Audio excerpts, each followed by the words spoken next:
L'invité politique sur Radio Classique et Public Sénat. Bernard Accoyer avec Gilles, évidemment, on va aborder tous les problèmes politiques, le chômage, la situation de la droite. Mais je voudrais vous poser une question, j'allais dire presque personnelle, concernant l'avenir de DSK. Finalement, un médecin, peut-être un excellent médecin, je ne parle pas de vous, vous êtes un très bon médecin, mais je parle de la morale, et être totalement libertin. Donc pourquoi, finalement, Dominique Strauss-Kahn serait exclu du monde politique simplement parce qu'il y a des affaires sexuelles ?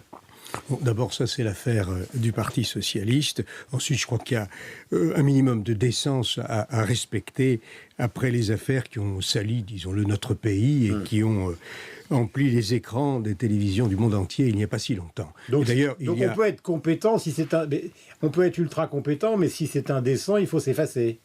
Compétent, c'est ce qu'on dit. Il a été patron du FMI. Il a été patron du FMI.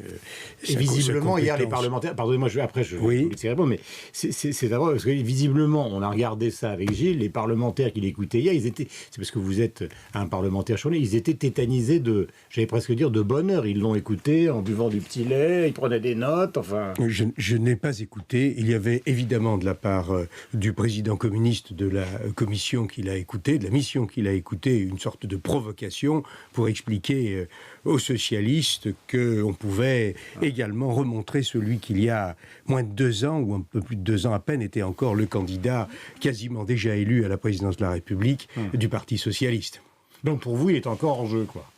Oui, tant que les affaires ne sont pas totalement jugées, il est tout à fait normal qu'ils se tiennent à l'écart. J'ai trouvé très provocateur qu'il accepte et qu'il vienne dans une instance telle que le Sénat.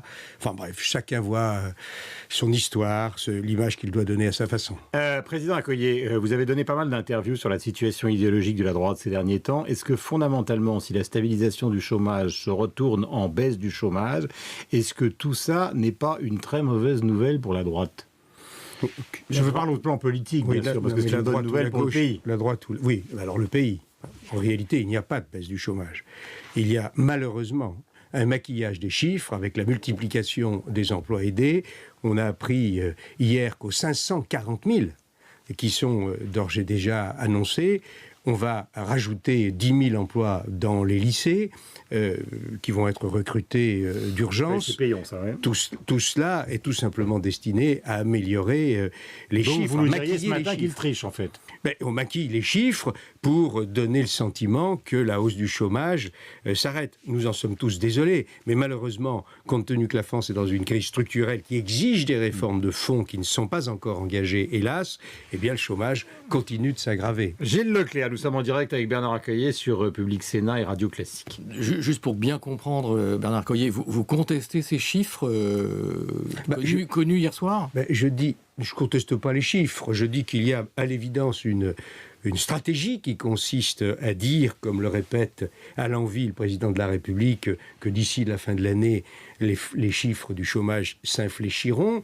La réalité est que le gouvernement multiplie les centaines de milliers d'emplois aidés qui sont sans issue pour ceux qui sont embauchés dans ces emplois, qui ne déboucheront sur aucun emploi pérenne, qui vont coûter très cher et qui sont financés par quoi ? Par de la dette, c'est-à-dire par tous les Français et ensuite par les générations à venir.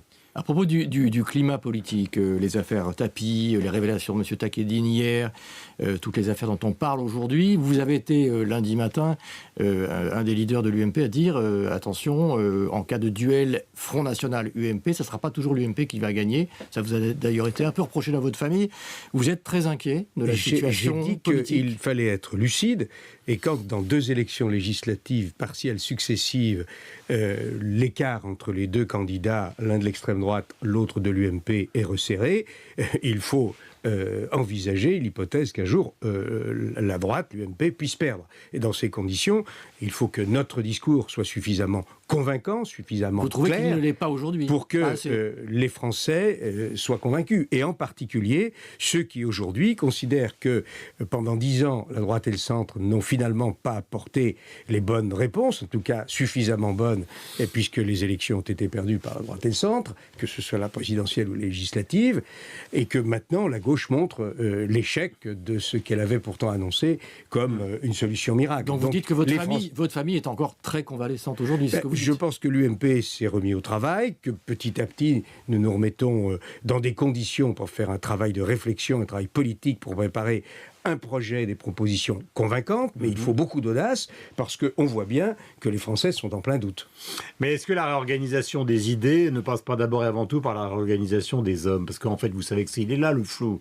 C'est une bataille entre François Fillon, l'hypothèse Sarkozy qui n'est pas écartée, les lignes politiques qui ne sont pas très claires, puisqu'il s'explique toute la journée entre Laurent Wauquiez, par exemple, et une partie de l'état-major de l'UMP sur la transparence. Il s'explique aussi sur Buisson. Donc, est-ce que tout ça va être une bonne fois pour toutes? Je me place du point de vue, par exemple, des électeurs de droite, clarifiés. C'est les propos que j'ai tenus à l'envi, que je tiens encore, et j'ai l'impression qu'ils commencent à être entendus. L'UMP doit fonctionner de telle façon que le débat entre les différentes sensibilités qui composent l'UMP arrête éventuellement avec un vote, une position commune, et que cette position commune soit exprimée par l'UMP, par son président, par tous ceux qui en font partie. Bon, s'il y a des expressions ensuite individuelles, elles apparaîtront comme individuelles. Mais il faut que nous soyons plus lisibles, plus clairs. Et c'est pas le cas. C'est pas le cas. Ça n'est pas suffisant, mais nous avançons, nous progressons. Et il faut en plus que nous fassions un travail très approfondi pour élaborer un programme, des réformes extrêmement audacieuses, d'une ampleur comparable à celle de 1958, pour d'abord répondre aux problèmes du pays, et ensuite donner le sentiment aux Français que nous pouvons résoudre les problèmes, afin qu'ils n'aillent pas s'éparpiller dans l'abstention ou le vote extrême. Mais Nicolas Sarkozy, avant 2007, avait une technique, si je puis dire, pour cantonner le Front National, c'est de l'affronter à la télévision. Il l'a fait avec Jean-Marie Le Pen à plusieurs reprises. Aujourd'hui, Gilles a un peu raison, quelle est l'arme que vous préconisez pour stabiliser, voire faire reculer le Front National dans la perspective des municipales dont Copé a fait son objectif? Est-ce qu'il y a une arme? Je crois que ce qu'il faut surtout, c'est que l'UMP progresse. Et pour progresser, il faut convaincre. Et donc, il faut que le débat s'exerce avec tout le monde, avec la gauche, avec l'extrême gauche, avec l'extrême droite également. Parce que les solutions qui sont proposées par l'extrême droite, on les connaît, ce sont des solutions qui mènent dans des impasses. Sortir de l'Europe, sortir de l'euro, fermer les frontières. Les électeurs ne sont pas convaincus. Eh bien, il faut l'expliquer. Les Français sont intelligents et ils comprendront certainement, si nous avons un discours suffisamment clair, si nous sommes nous-mêmes suffisamment convaincus.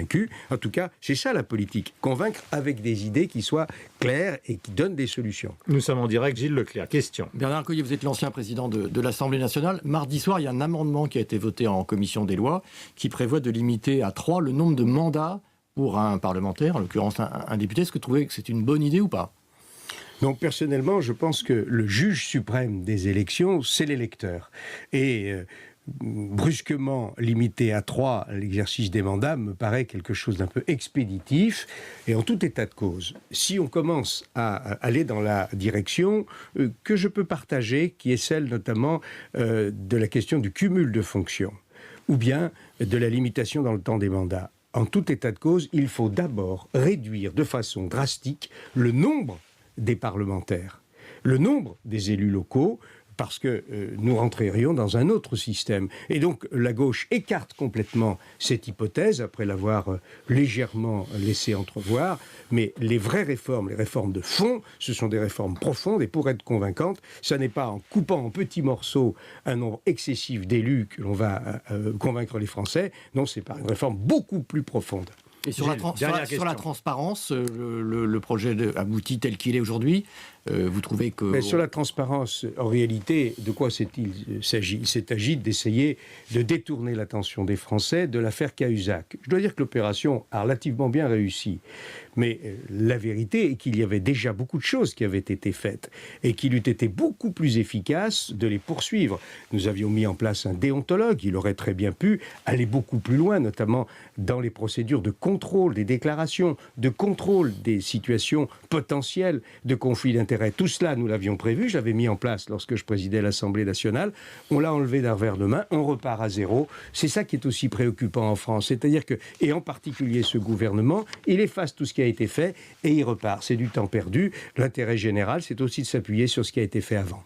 Merci Bernard Accoyer d'être venu ce matin sur l'antenne de Radio Classique et de Public Sénat. Bonne journée à vous. Merci. Gilles, merci pour tous ces mois passés ensemble. Merci à de vous. compétences, de loyauté et de gentillesse. Donc bonne chance. Merci. Puisque Bonne nous chance changerons aussi. évidemment de partenaire l'année prochaine. Voilà. Monsieur Accoyer, donc merci. Je le disais tout à l'heure, on va retrouver Sophie Paolini pour le rappel des titres et après la revue de presse de Renaud Blanc.